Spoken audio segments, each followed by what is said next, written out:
Hello गाईस, तर आज मी बनवत होते मस्त अशी स्पायसी मॅगी। तर त्याच्यासाठी मी एक कांदा, एक टमॅटो, मिरची, कोथिंबीर हे सगळं असं मस्त चॉप करून घेतलेलं आणि ते एक एक करून मी कढईत टाकून दिलं आणि ते चांगलं तेलात परतून घेतलं।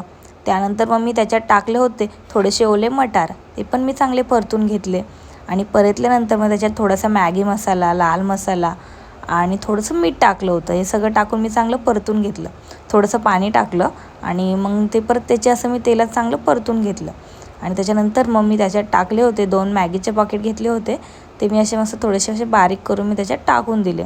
ते सगळं चांगलं मी असं व्यवस्थित मिक्स करून घेतलं, पूर्ण जे मसाले आहेत ते त्याला लागले पाहिजेत आणि नंतर मग मी त्याच्यात टाकले होते असं 2 ग्लासभर मस्त असं पाणी।